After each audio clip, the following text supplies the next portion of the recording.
Hi Ellie, welcome to our podcast and thank you for your time. Oh, thank you for having me. We don't usually do this, but I want to take you way back to the start, how your journey, because it's an impressive journey and it's relatable to ours through the property. So can you tell us a bit about your background, where you come from and how your journey started? Well, originally from Scotland, which is really funny. We were saying this just when we met earlier, weren't we? Because when you see people online and you follow some of their content, unless you've actually watched them do a video, you don't know what their voice sounds like. I knew you guys lived out here in Dubai, but yeah, I was pleasantly surprised to see that we have a Scottish connection. So I worked in sales, worked in double glazing, and 19 years old, I was the regional manager for Scotland for the telesales for Anglian Windows. I'm a regional manager at the time, was a bit of a dick. Can you swear on this podcast? Yeah, go for it. Good. Go for it. I was going to say, you might have a lot of editing otherwise. He was a bit of a dick. And every week we used to be one of the top performing telesales, like nationally, and would do really well. And he just thought it was a complete fluke. It was because of my sales staff. It had nothing to do with my ability in any way, shape or form.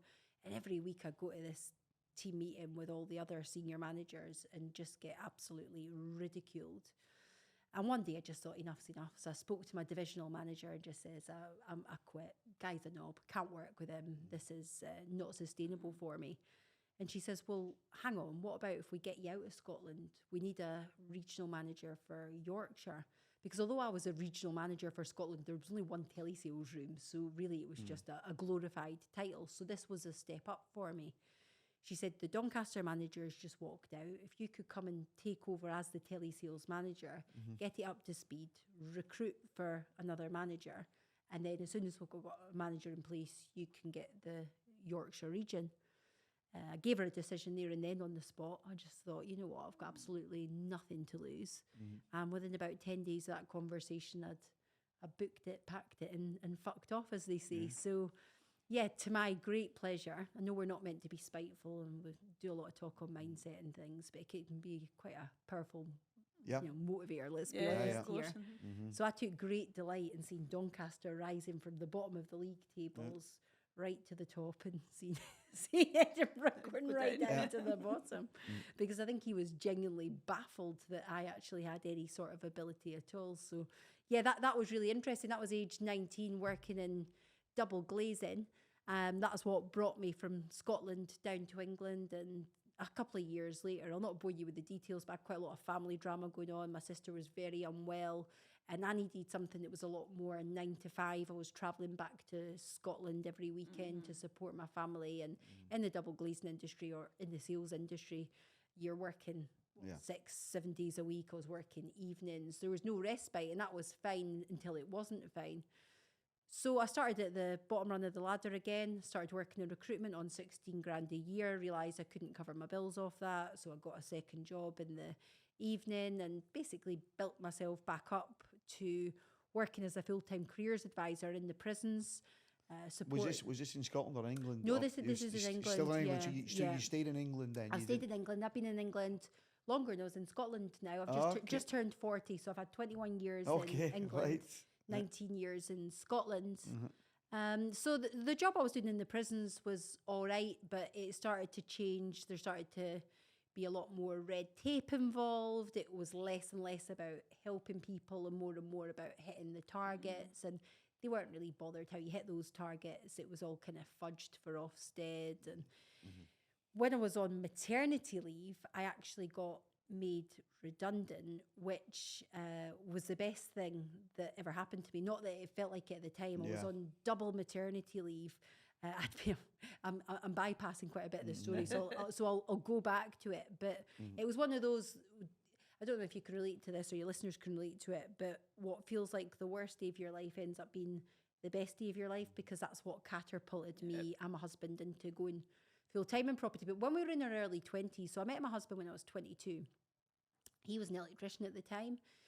He then left the company he was working for and went self-employed and was doing agency work and was just building himself up bit by bit.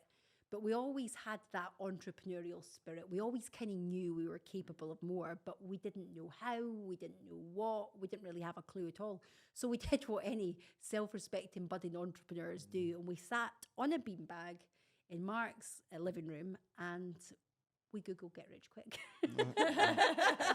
And it was genuinely a toss-up between stocks and shares and property, and we decided to get into property. Now, this was pre-2008, this was 2005, 2006, when you could buy and refinance a property on the same day.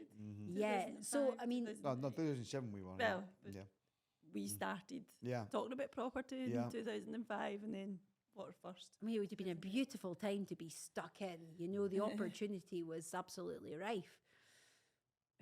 We were sold this off-plan development. Now, it was a no-brainer. You could not lose. Bear in mind, you could refinance on the same day or flip a property on the same day. We came right at the end of them. We missed that golden period. Well, we missed it. We got 4 mortgages or something. 4 we got. Oh. I think you probably did a little bit better than us when you hear this story. So we're in our early 20s. We've bought this property for 125 grand, which for us at the time on the salaries we're on was a significant amount of money. The building got delayed, it got flooded in Sheffield, which is where our development was. There was the great floods back in 2006. It put the full thing back 2.5 years. So the development was meant to have been completed 2007, 2008. It ended up being complete smack bang in the middle of the global recession, 2010. So this property that was bought for 125 that we were meant to be selling for a minimum of 200 grand was suddenly worth 65 grand. And we couldn't get out of it. We'd already put a 40 grand deposit down. We even said, look, we'll walk away from that. That wasn't an option. They were quite unscrupulous in the way that they dealt with it. And it got to the point where we had something like 6 weeks to come up with an additional 40k, or they were going to rescind, they were taking legal action and they were going to come after us for the little assets that we had at the time, which would have been like a second-hand Fiat Punto or whatever it was. And it was horrendous. It was really stressful. I don't know how we did it. It was one of those where we begged, borrowed and stole. Yeah. Well, we didn't actually steal, you know. I know what you mean. Never let the truth get in the way of a good story. We managed to meet our contractual obligations, but bloody hell, I mean, that property, we still have it now and it's still not worth 125 grand all these years later. So I was very risk averse after that. I was very happy to have the 9 to 5, to have the regular income, to know when I was getting paid, how much I was getting paid, and that was absolutely fine for me. Whereas my husband, after he'd licked his wounds, he still had that passion, that bug, and set up his electrical installation business, which he kind of built from a grassroots level to reasonably successful. We had 18 staff working for us. And then 2016, fast forwarding a few years, a big national construction company went under, owing us a significant amount of money, and it nearly took us to the cleaners. We were literally hanging on by a thread. We were that close to going bankrupt. And my husband and our business partner, they're both called Mark, they sat down and made a conscious decision to pay the lads. They knew they weren't going to get paid themselves, and they went to the bank and they got a loan, paid the 18 lads, knowing that that decision could be the thing that just toppled the house of cards at that point. And it was probably the most stressful period of my life to date, because we're waking up in the middle of the night with heart palpitations. We didn't know if we were going to lose our family home. It was just absolutely horrendous. I had a full-on mental breakdown. I was pregnant at the time as well with our second child, Isabella. She was born in the midst of all this madness. She was just a light in all the darkness for us. But there I was with, I don't know if you call it postnatal depression, pick your flavour of depression, but I was just a complete wreck. Back then I was having panic attacks, really bad anxiety, on all sorts of heavy-duty medication. And my husband actually booked himself, well, we consulted with each other and decided that the appropriate thing for us to do would be for him to have the snip. I'm oversharing. He's literally booked in on the Monday for his consultation. The Friday before, all this shit's going on. like everywhere. It's just a nightmare. And the Friday before I found out I was pregnant, All right. with little Sammy, who's now nearly 6. It was, it was a really challenging time. So my mental health continued to remain in the gutter. 2016, 2017, and then I got the call whilst I'm still on maternity leave because I've been off work that bloody long with the back-to-back pregnancy. So it's when I rang my boss up, I'll never forget. Because obviously everyone knew I was a bit batshit crazy at this point, and I'm ringing her up and saying, Mel, she was called. I was like, Mel, I just need to let you know I'm pregnant. She's like, oh, hen, you've had the baby. It's like, no, this is another one. It's a nightmare. And but you know, I'm a great believer that everything happens for a reason, and my goodness, what a blessing our little Samuel is. But when I got that call to say that I was getting made redundant, it just felt like our world was crashing down. But had it not been for that phone call, I don't know whether we'd have ever taken the leap of faith and got into property. What a story to start with. Oh, yeah. I know, yeah.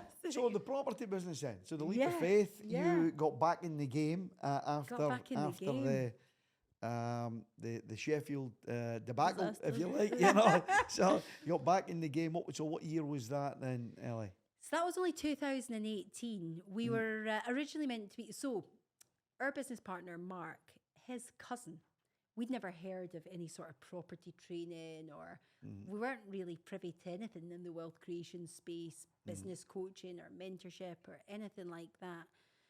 But our business partner's cousin had actually been on this property training up in Glasgow, and he was absolutely raving about it, talking about the opportunities within the sector, and it kind of got our juices going again. And originally it was my husband and the other Mark that were meant to be going on it. But when I was, I can't remember when it would have been, mid-2018, I remember walking into our kitchen and Mark was watching a video, and it was one of the guys who taught the property training, but he was actually talking, he's a very good friend of mine now actually, but anyway, he was talking about if something's humanly possible, then it's within your reach. And it just, you know when something kind of stops you dead in your tracks? Because in my late teens, early 20s, I was probably what you'd consider a high performance person. You know, I was responsible for 100 staff at one point. I was always earning really good money. I was very positive. I used to be into all the Paul McKenna stuff and Tony Robbins, and I really believed that you could achieve anything. But as my life sort of took a different path, I detached myself from that space, and I thought it was a load of American bullshit. I thought it was a load of happy, clappy nonsense. And when I heard Billy talking about this, it reignited that old flame. And I said to my husband, like, maybe I should go on this property training course. Bearing in mind that I had no interest in running my own business. I didn't really have that same desire that my husband had always had to be self-employed. It hadn't really been a consideration. Yes, we'd looked at doing some property deals like 10 years previously, but it was never really to replace my job, if you like. That genuinely hadn't been something that I'd considered. So it was a real struggle. We had 3 kids to find childcare for.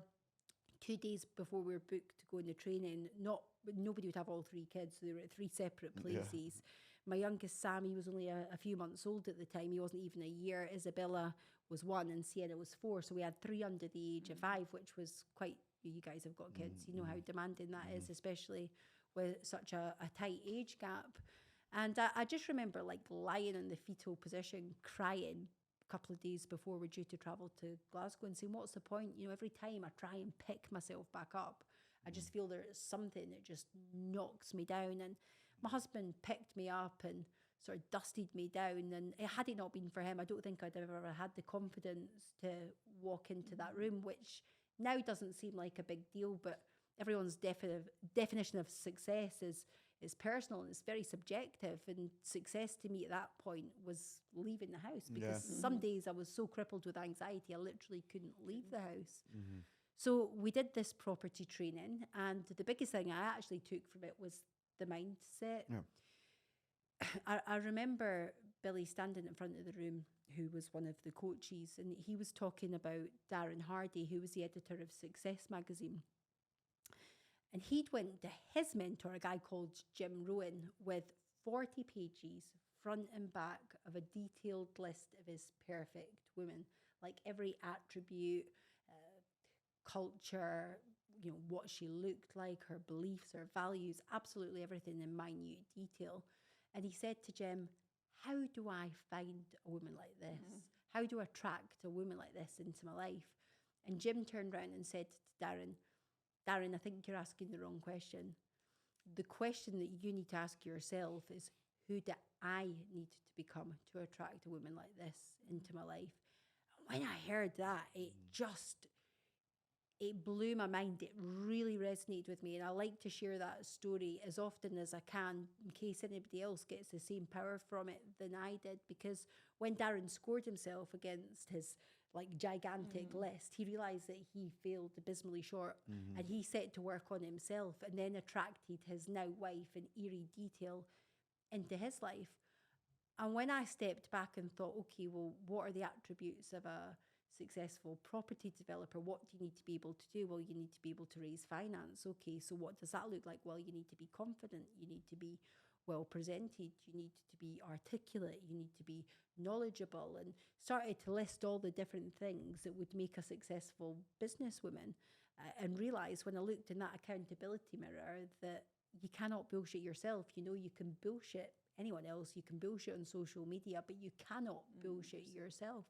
And I went to work. People always say to us, because from doing that property training, we bought 2 properties within 4 days with no cash of our own, and went on to do 25 property deals within our first year. And people often ask me, what is it that you actually did? And really, it wasn't so much about what I did, it was who I had to become. I like that. Yeah, I really like that. And totally, that makes sense to us, because I think, when we were starting our property business, which was in 2007 and 8, and it was the crash and everybody was getting out, we'd missed the halcyon days, if you like. We came in right at the end of it. Unfortunately, or fortunately, because we weren't saddled with high loan-to-value mortgages or anything. But the whole sort of same-day refinance and that was beautiful for us and got us in the game. And I think, so as far as we were concerned, when everybody was saying, well, look, it's a market crash, the banks are tightening their lending, you're going to have to put in bigger deposits, the loan-to-values were down, they're stress testing, all this stuff. And all that happened was you just needed to raise, there were still great property deals to have, but you just needed to go and raise the money. You needed to go and raise the equity. Or buy better. Yeah. We always say buy well. And yeah, you bought. So the buying wells always need to buy well. But I think the people that we were up against they were just stuck because they only knew one way to do it. Now we hadn't been in it long enough, so we said, okay, so we need to go and raise the equity. So when everybody else was saying, well, we're putting the pens down, that's us out, great deals to be had.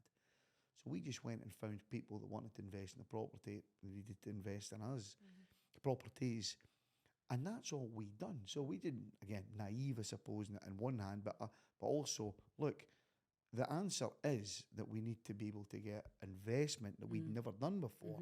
How do you go about doing that? And start with family, friends, fools. So you go through all of that. Then we started, and because we'd been to seminars all over the world and personal development stuff, we'd met people that were on the same wavelength as us, and they didn't have the deals we did, but they had money. So, and that was basically, so we totally understand, but we needed to be better first. Yeah. I needed to be us. Who's going to invest in us if we are still all turning up, just not presenting ourselves properly and all of that. So, and we've built up. We've got people that invested with us back in the day that are still investing. And by the way, they won't take their money back. I know. Well, if they're trying to get money back, they're getting a good deal. I said, no. Well, I've got plenty of deals. Can you go again? Can you go again? But you know what, though? It's a really great point you make. You had to be in the mix. Yeah. And this is the thing. You had to be in the right rooms. You had to be having the right conversations. And you know, I mentioned that I was on job seekers allowance. I got made redundant, or perhaps I didn't mention that, but I was on job seekers allowance. I remember walking into the job centre with my double pram, and it was like such a low moment. I thought, how the hell has my life got to this? You know, not so long ago, I'm responsible for 100 staff, and here I am at the job centre filling out page after bloody page of paperwork to get my 70 quid a week, because my mindset at the time, it wasn't so much for the 70 quid a week, but I'm being indoctrinated into believing that I'll not get my stamp, I'll not get my pension. Yeah. It's still that dependency on other people for your own future, your own financial freedom, sort of living in that kind of matrix. And I remember actually one of my old colleagues, because when I worked in the prisons and doing the resettlement work, I used to help the prisoners or the offenders get into employment, and also to help with their benefits and things like that. And I remember an old colleague going, "Oh, Ellie, I didn't realise you were back working here. How's it going?" And like the embarrassment I felt, saying, "Oh no, I'm here. I'm a delegate. These are my babies in the pram." And you know, you just sort of feel really shameful. But prior to doing that property training, just to finish that point, when I got my redundancy money, it wasn't a big chunk. It was like 6 or 7 grand. That literally paid for my husband and I to do our property education. Yeah. We were your stereotypical middle class. Like, I'm not trying to plead poverty. We had a detached house. We had 2 nice cars. We used to go on 2 holidays a year. We weren't skint. We had fuck all in the bank. You know, we used to live to our means. We didn't understand about wealth management. We earned money, we spent money, and that was that. So we'd literally put everything we had into doing this property training. And then we joined another high-level mastermind and put that on a credit card. But it was to get into the room. Yeah. It was to be the little fish in the big pond, to be around people that had a different mindset. They had a different mentality. They knew more than we did. They were achieving more than we'd achieved. They were further down the path that we wanted to travel. And we had to brainwash ourselves. We really immersed ourselves in that environment, because up until that point, our family, our friends, our network, and our circle, well-intentioned or otherwise, they were judging us by their own limitations. You know, I remember a very close family member, my mother-in-law, I think it was, saying to me at the time, "Do you not think there'll be time for all this when the kids are a bit older?" But that was said with love, you know, but you've got all this guilt as well, I think, as a mum, and you're thinking, you're really questioning yourself, should I be doing this? When you're launching any new business, you've got to put in a lot of time, a lot of blood, sweat and tears. It's not for the faint-hearted, but it was through joining these masterminds and getting to these seminars and events that really propelled us, and not necessarily from the education or the content that we were getting from the speakers. I mean, that was all great, but it was the network that we were building. Like you said, it was the access to the capital. I remember sitting and going to a Robert Kiyosaki event, and I knew some of the speakers. I was at the front row. You paid the premium for the tickets.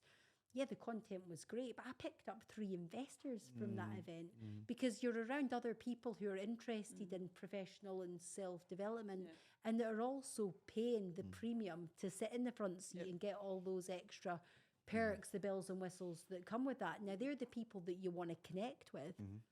It's pay to play. You mentioned the commitment, walking into the room and paying the high price tickets. You know, the comments from family, etc. You know, it all resonates with us. Do you know what I mean? And we've had, you know, you've spent more in your education than I did my wedding. You know, from friends or ex-friends. You know, and that's the commitment that we. You said, well, that's where you are, and where we are. Yeah. You know. I think, you know, one of the really important point, and we say this a lot, and it's really important for us now, our life and our development. You know, environment is stronger than will. So the environment that you're in, and you know, you can't beat it. You know, it consumes you. It's there. It's whatever, and that's like you're saying with family and friends. They mean it out of love, but they don't know. Sometimes, but it's done it of, you know, they want you to be safe and secure, and that's all they know. So that's been one of the. Well, we were talking about this yesterday. You're saying you consumed it as well. We would get comments like, "Are you in a cult?" Oh yeah, this cult of people who just want me to be a better version of myself. Yeah, they're really terrible, you know. That's it. We found ourselves at the start. Remember, because we were that excited and it was working for us, we were really growing quickly. and they just wanted everybody to be part of it. Mm-hmm. And we found ourselves almost like feeding them or forcing it down their throat, and we were getting real resistance on it. And it's only been years later that when we've stopped, we don't say anything to anybody about anything. No. Then they ask questions now. Yes, so want to know. Right, all right, sorry, what's it?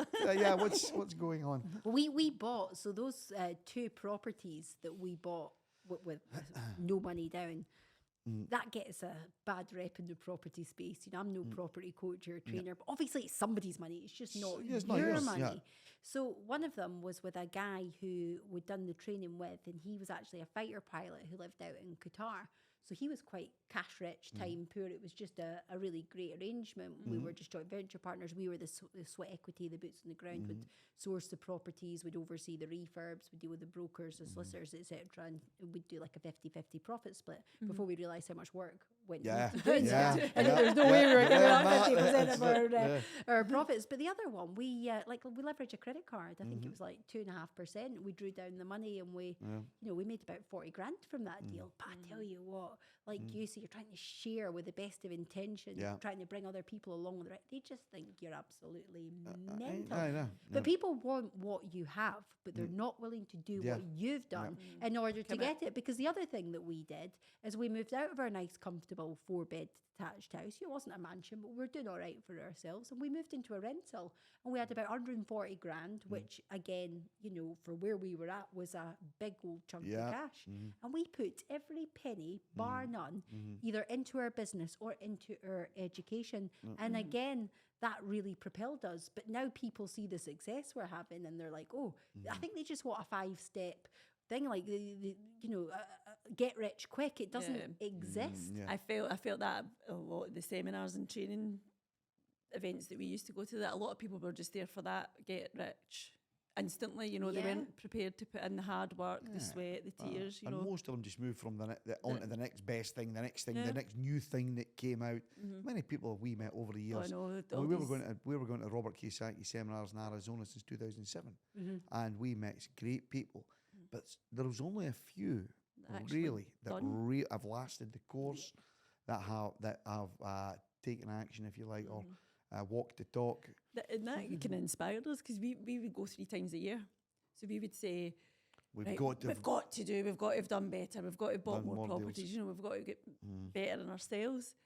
And then you would speak to people in the room, and they hadn't done anything, and you're like, how can you come to this, invest in this, and then do nothing? I remember a time, actually, before we'd started it, so it used to be the Scottish Property Network in Edinburgh, and I was at the Marriott, just next to the airport. And I went for the first few weeks, and just again, getting into it, wanted to learn more, wanted to meet people. Yeah. And I'm thinking everybody's, right active, and some of them, real great speakers, and really with, I thought, hugely experienced, being part of the property. We're running the bloody thing. And there was one guy, I remember, his nickname was Skipper. I don't know if you ever went to that. Did you ever go to that? I'd have been in England back then. Oh, so you would have, sorry, yeah. But you wouldn't have been far from there if you were, where were you, Linlithgow? Linlithgow, yeah. So anyway, 10 minutes along the road from you there. Yeah. So the guy, Skipper, his name was. And I remember I was travelling down from Dundee, go in, and I was kind of intimidated at the start. I never knew anything. These guys knew. There was mortgage advisors and property salespeople, and I have a good mix in the room anyway.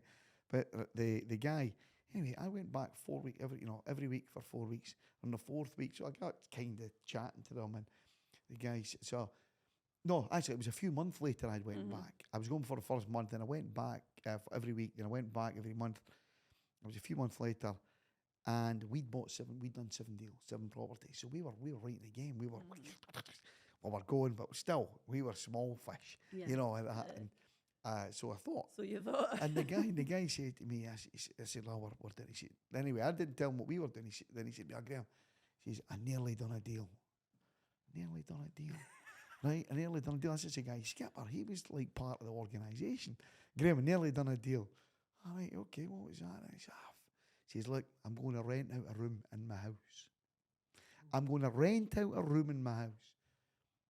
And I was like, "You're fucking joking me. I've been coming to these meetings all this time.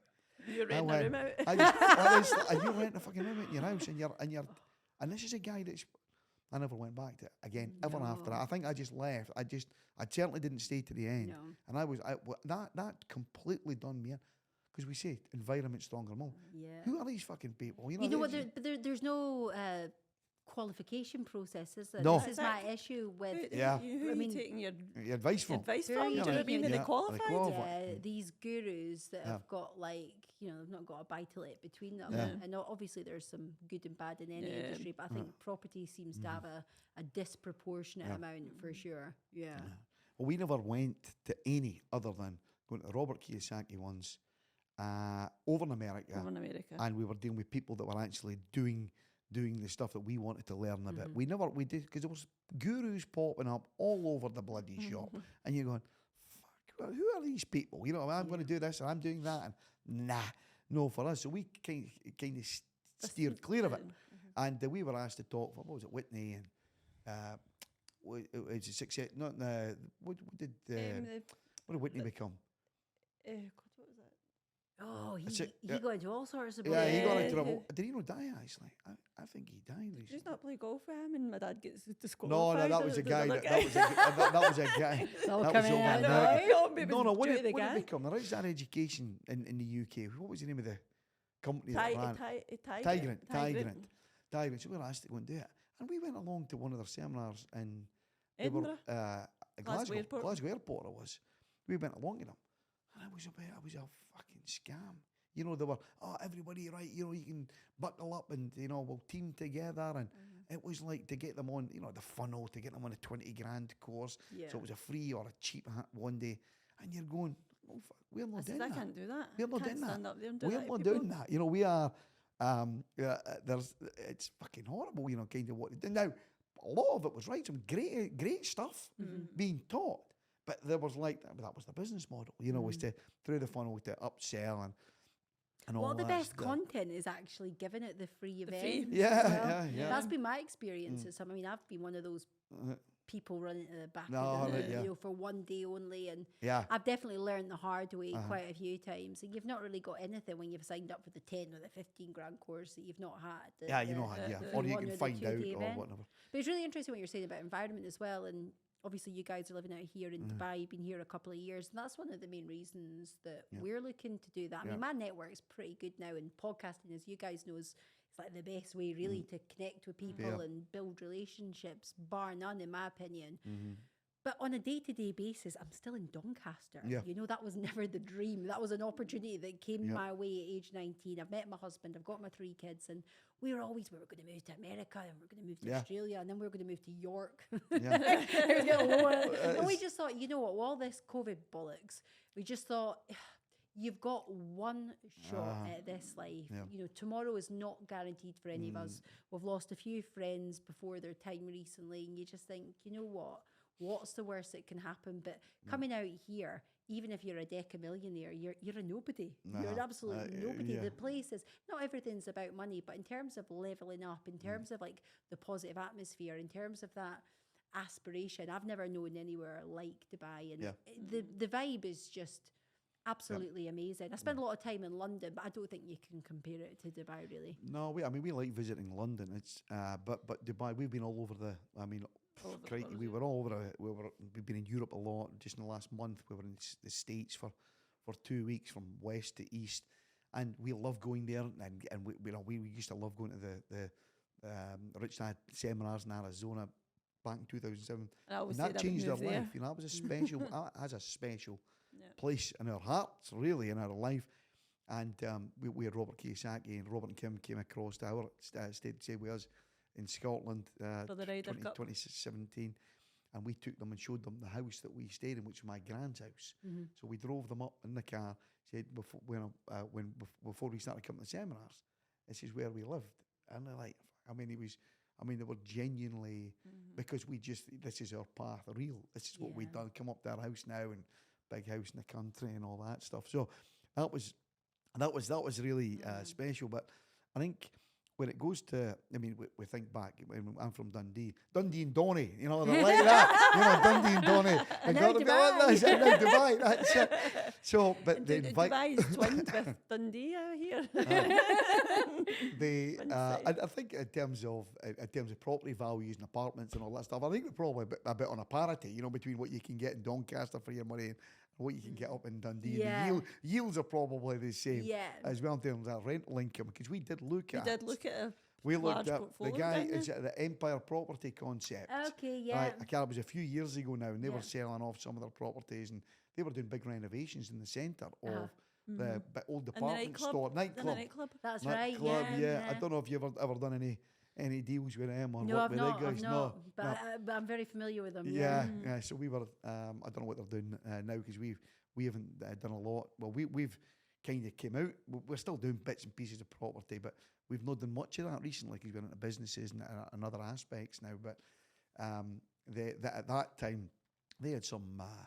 They had quite a big portfolio. They had actually huge. all over the place. Yeah. And they were converting old buildings under that permitted development scheme, which you don't get in Scotland. Mm-hmm. They were converting old, you know, The the job centre shut down. Right, bang. within Charisma 4 nightclub, weeks. I think. Yeah, it was, yeah. You're a big Yeah. building, that. I mean, it Yeah. was lovely. I think they were cost them a lot, though, to do the development. Anyway, you triggered me with Donny there. That's Can I what tell you what? It's a bit different to the prices in Dubai. I isn't it? I know. I was saying to you, I have to stop equating it all back to the UK money. difficult. I still It's do it difficult.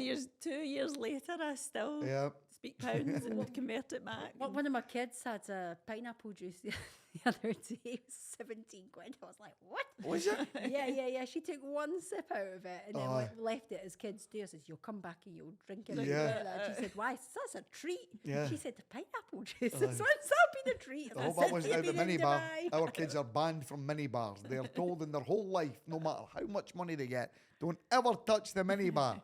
So then, of course, that's their winding me up. Like that. As soon as we get it, I'm just going to take it. Telling you.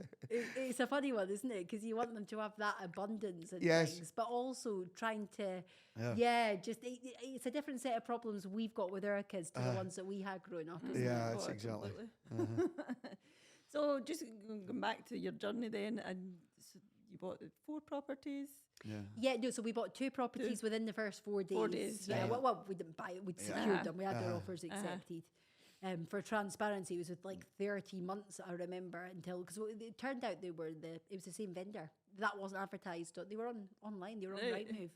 Nobody picked up on the fact that it was the same vendor selling both, but they were the same agent. I said to my husband, because he viewed both the properties, I says, just ask them if it's the same seller. He's like, oh, I don't think it would be. They'd say, I was like, well, ask the question. Anyway, he asked the question. He was the first person to have asked the question, which is a bit like baffling to me. But anyway, as with most of our property deals, there was complications. It took bloody months getting it over the line because of various things I'll not bore you with. But from start to finish, it was 30 months until that money hit our account. So there's definitely no get rich quick. Yeah. You know, we've made money in property, we've lost money in property, we've been screwed over multiple times with investors, by vendors, by builders. You know, it's certainly not all been plain sailing. I mean, it's not, is it? And, I would never want to say to people, I was really depressed and I went on this 4-day course and then, I became a multi-millionaire. You know, it absolutely wasn't like that at all. And it still isn't. You know, it's the bigger you get, the bigger your headaches, the bigger your challenges. But we did those 2 properties within 4 days. We did 25 deals in total. We didn't buy them all. Some were like assisted sales, some were sourcing for other people, but some were flips, some were, you know, sourcing for our investors and their portfolios at the time. But we did 25 deals in that first year. And I wouldn't recommend it to anyone because I feel like I aged. You know what? It's a funny one. I said to my husband, would you do things differently if we could have our time again? Because it puts you under a lot of pressure, as you guys know. First time we'd work together as well. And if you can I did a post actually because it's the best thing we've ever done. But that first year, like, is about as close as we've ever got to splitting up. You know, it was so stressful. And the amount of properties and deals that we constantly had on the go. At one point, I think we had like 16 actual refurbs all going ahead at the same time, which might sound really impressive, but when you're a new business and you've not got the infrastructure, it was nothing but chaos. And, you know, I use that analogy of the swan gliding along the surface and it looks all brilliant and amazing on social media, but underneath the surface, we're peddling like fuck. You know, we've got deals where we've lost money on, we've got deals that we've broke even on. The whole time our investors are getting paid back, so we're taking the hit financially and making sure that our reputation stays intact. And it was bloody tough. But had we not, so just to sort of answer my own question about whether I would change things, had we not done that level of activity, we wouldn't have got on the radar with so many people so quickly, which is what ultimately catapulted our success. So you can't have the baby without the bathwater, but it was bloody hard. Well, I remember you just got a flashback there to the time. Remember we walked into the Cameron House in Loch Lomond. We were going away for a strategy weekend and all this stuff. We had 15 properties. We'd done a deal with a guy who was selling them, wanted a quick sale, great price. We had to get them done by Christmas. We had all the mortgages lined up through our broker. Everything was done. I mean, this, I don't know how many years ago this was. 10 years ago or something maybe. God. Yeah, right. Yeah, 10 years ago anyway. So, and that was it. And we were on a roll. You know, this was 15, one but a portfolio seller. And so we'd start, and then goes in. I'm checking at the reception. Broker phoned us up. I can't remember who the mortgage company was, but they changed the criteria. So because they changed the criteria, you've got too many mortgages now, and they're only, so it's went from 20 to 5, or it's went from something. They changed the criteria. Well, what does that mean? And what does that mean? Poof. Everything was pulled. Everything was pulled. Everything. So we spent, we were going down for a nice, right, let's, get away from the office, right strategy. Jesus, we spent 2 days tearing our fucking hair out, didn't we? Just trying to, what did we do? What's going on? But we got through it. You get through it. You done it. We done the deal. We had to flip someone. We had to do better for us, actually. The problem that we ended up solving that worked out better for us. You solve the problems. That's what we do. We solve problem problems. Business for you, isn't it? That's what being an entrepreneur is. It's solving the problem. And it's funny, with the benefit of hindsight, all those times that I've been screwed over or I've lost money or I've had deals go south, you learn way more than you do when they just go through like plain sailing. But I tell you what, you're like, oh, thank you, universe, for this other lesson. It's not how it feels at the time. Let me tell you, you're not thinking, oh, great, another problem to solve. We had it just prior to COVID, like literally. I think Boris locked us down on the Monday. I think we had Mother's Day on the Sunday. He locked us down on the Monday. And the Friday before, we had a billionaire investor who we'd been in meetings with for over 12 months, him and his business partner. They were funding all our property deals moving forward. It was him that kind of pitched the concept to me. He felt like my husband and I had the makings of being the next kind of Cardones. And he says, look, you're spending a lot of time like scrapping about for money, 50 grand here, 200 grand there. It just kind of felt like you're constantly hustling, and it stops you from scaling because it takes so much of your energy. He said, if you could just have one sort of infinite pot of money, then like, let's see what we can create. And we had this proposal, and anyway, it'd all been with lawyers back and forth. It was really advanced. And the first drawdown was due the Friday before. We've got 10 properties. So again, there's a big lesson to be learned there about putting all your eggs in one basket. We had 10 properties already going through legals on the assumption that this money's coming into our account. And the Friday before we got locked down, just with a text message, not even the courtesy of a phone call, after a year's worth of meetings and relationship building, they just pulled it. Yeah. They just pulled it. And I remember going down to my knees, like I fell to my knees and I just burst out crying. And there was only me in the house. And I remember saying out loud, like, how many times do I have to keep picking myself back up? Because it feels relentless. And again, like a mad woman, which I am, I outwardly said, however many times it fucking takes. And I just got up. Yeah. And it was probably one of the most empowering days of my career to date, because I picked up the phone and I rang everyone in the little black book. All the times that I've spoke at events for free, I've jumped on Zooms with people and I've helped them, I've sat down for meetings, I've let people pick my brains, I've given without expectation. All those people that I had in the little black book, I just started ringing them up. There was no preamble. I remember it very clearly. I was like, the billionaire investors backed out. We've got 10 properties going through. We need funds. Are you in? Yes or no? Brilliant. How much? I'll be in touch. On to the next person. Same thing. Billionaire investors backed out. We need funds. We need them rapid. Are you in? Yes or no? Yes. Brilliant. How much? Raised 500 grand in less than like 20 minutes. And I just thought, you know what? There was so many lessons to be learned from that. But it's just another, I mean, how naive. In hindsight, that's only 2020. It's only 3 years ago. You know, we've only been doing it 5 years. We're still new. I still consider us very new to this game. But never would I be in a situation now where I'm dependent on one person. Yeah. To, you know, it's our livelihood, it's our responsibility, and the buck starts and stops with us. So the property business, is that what you're still doing? What are you Not doing now? really. What's Very little. so yeah, you've got the property side, then you've moved into the podcasting, and so Honestly, what's happened here then? honestly, it's just property was a bit of a stepping stone for us. So we're just now getting into luxury holiday homes. We've got 3 going through at the moment. We've got one just about to complete. Actually, it's due to complete next week. We've got one in Ripon, one in Harrogate, and one in Whitby. So the plan is to scale that because we've got rid of we built up our own quite a significant portfolio, got rid of all that, which was really good timing actually. We've got a few stragglers hanging on.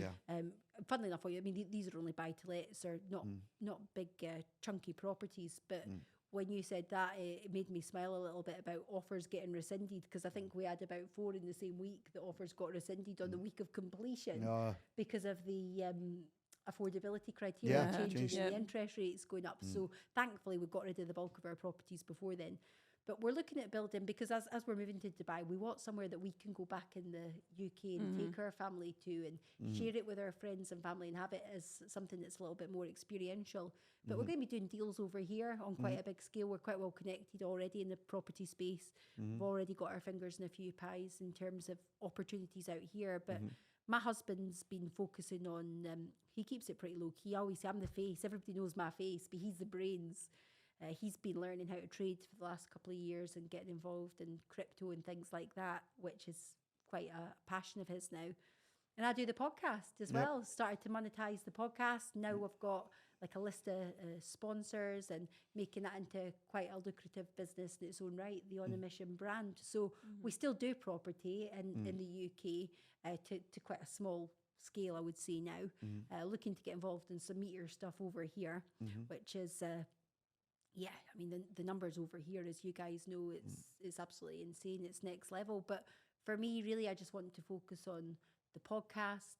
I want it to, we're currently number 2 in the UK charts under Stephen Bartlett, or we were last time I checked, which was a couple of days ago. What's that? What chart's that? The podcast? Yeah, for Chartable. For Apple, you've got for business and for entrepreneurship. Very good. So two different categories were in the top 10. Which is a huge achievement because it's only 2.5 years old. How did you get involved in it? How did this start? You know, what was lockdown? Just lockdown, was it? It was lockdown.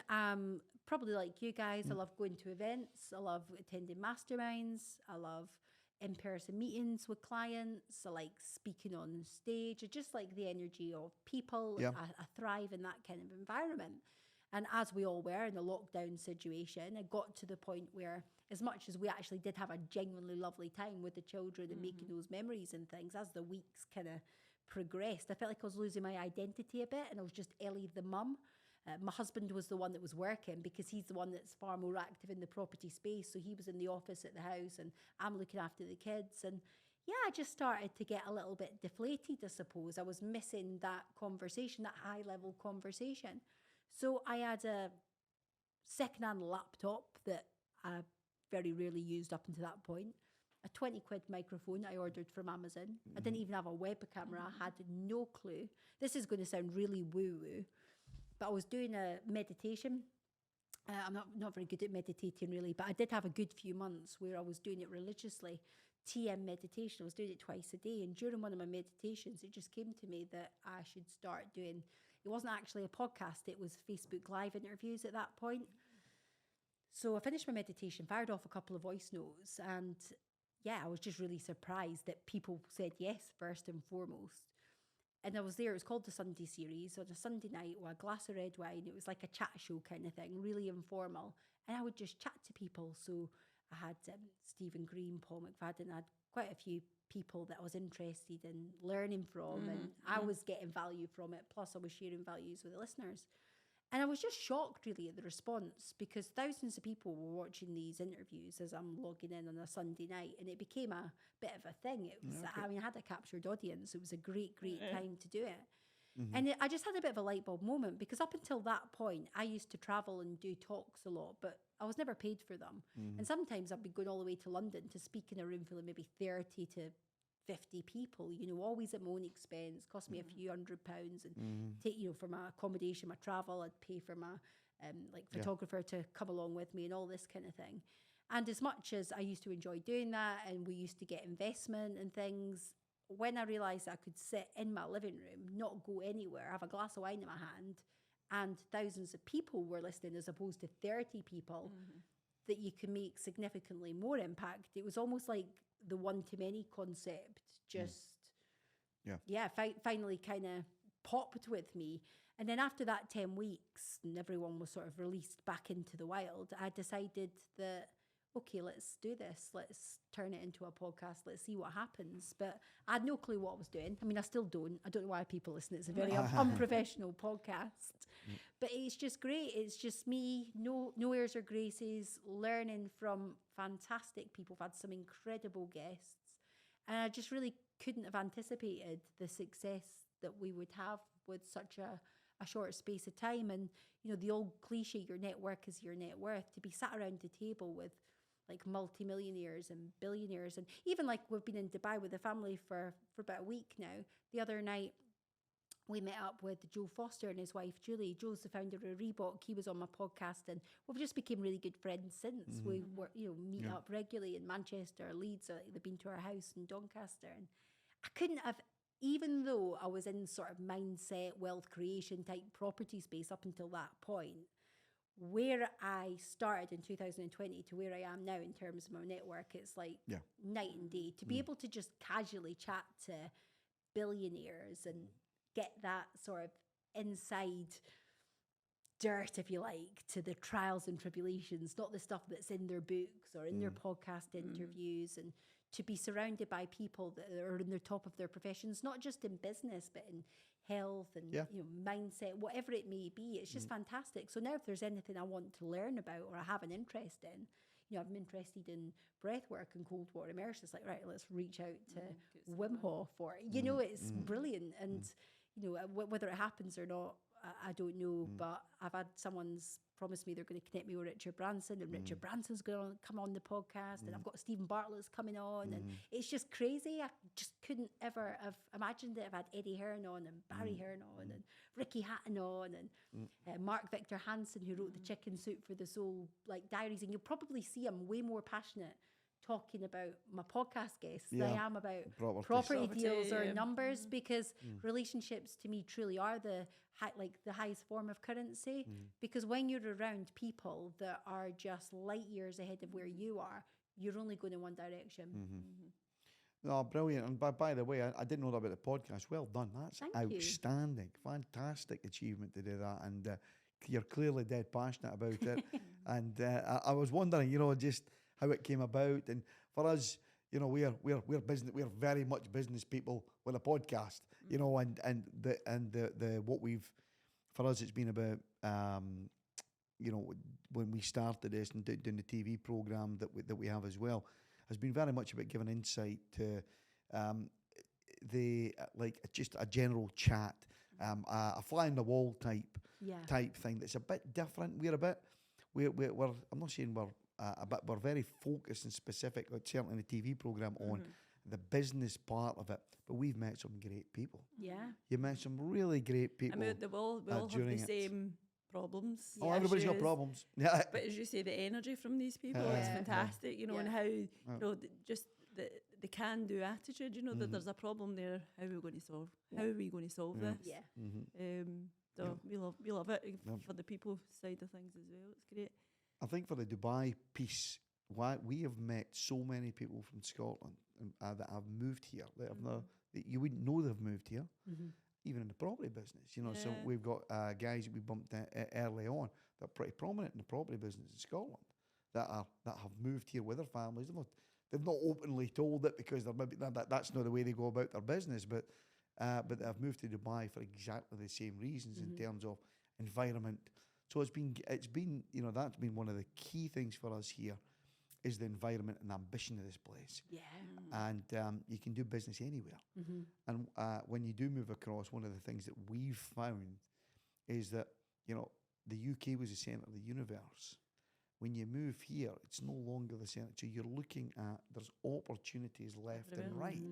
Whereas before, kind of the blinkers on, you know, with the blinkers on and the opportunities then, and, you know, and if you want to really grow, you've got to go and do it. And clearly, and that's what you've been doing. That's what you're saying. So, well, it's like if you got a Ferrari in Dubai, you're skint. You know, it's crazy, isn't it? It's just another level of wealth. But it's like the land of milk and honey. It's just a nice vibe here. Everyone's so aspirational and helpful and lovely as well, because we've got that common denominator.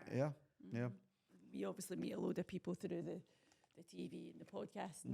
And have you ever had anyone that's been really difficult to interview? You know, because we done one, remember, and it was like one word answers. And we were like, torture. oh God, how do we get around this? It was.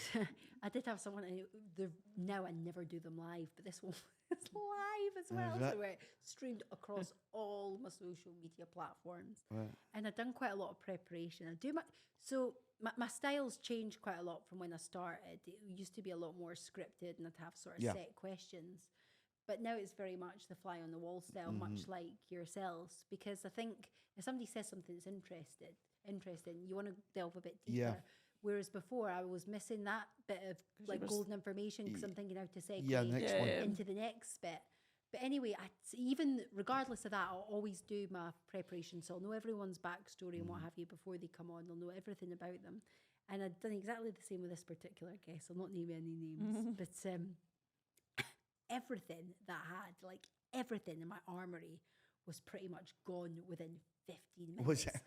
Yeah, because I'm saying to him, oh yeah, and there was that time and you lived abroad when you're younger and then, you know, such and such happened with your dad, and you like, sometimes I don't necessarily finish with a question because 99 times out of 100 that person will go, oh my God, yeah, you've done your research, yeah, this happened, and it just kind of flows.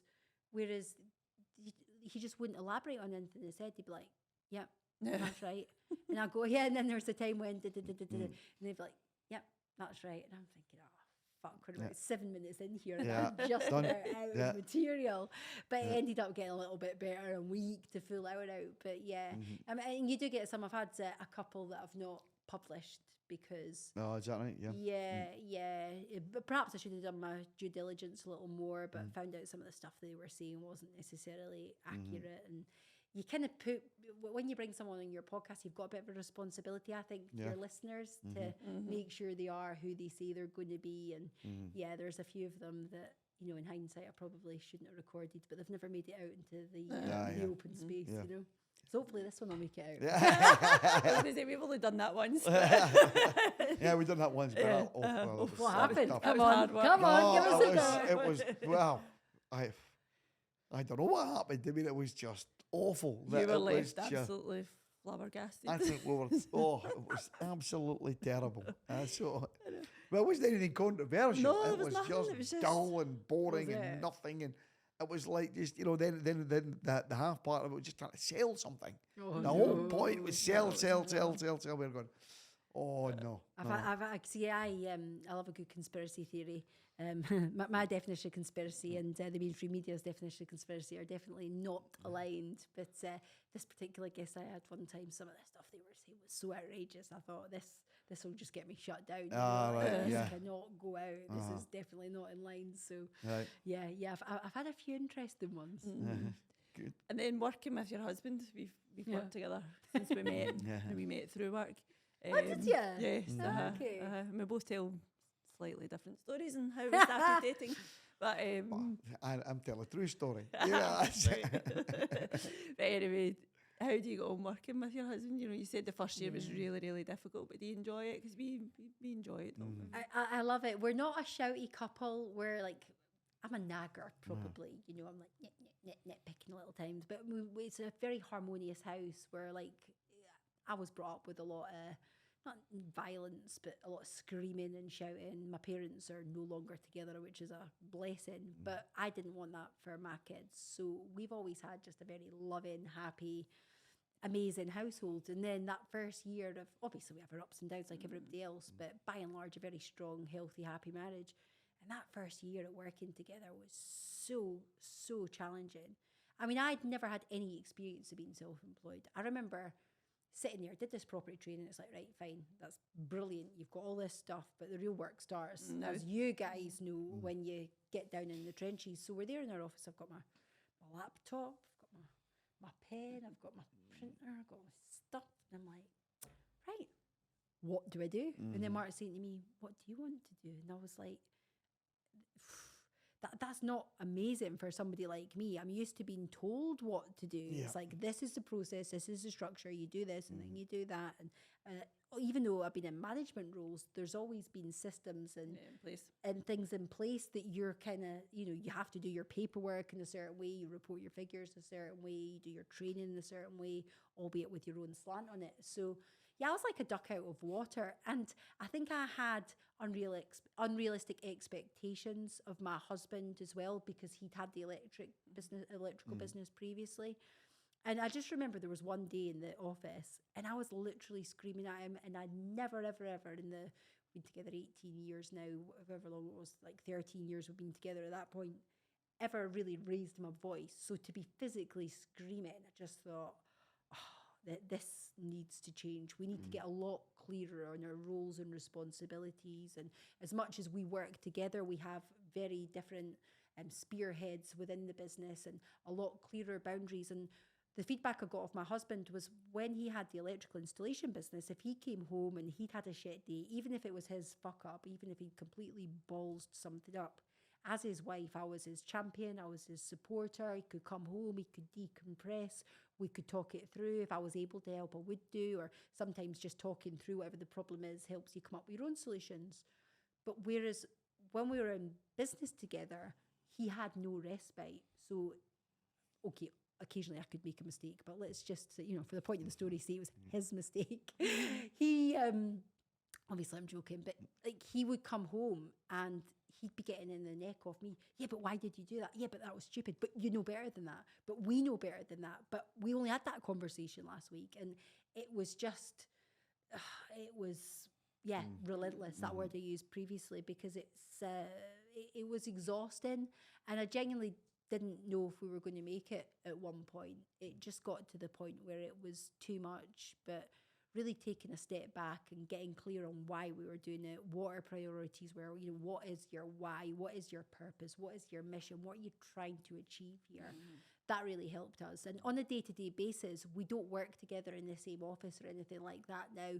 I'm very much focused on my podcast, but even when we were both still in the trenches together with the property, having those boundaries in place just gave us both the space that we needed to respect one another and to allow one another to make mistakes and to learn and to, just have that space.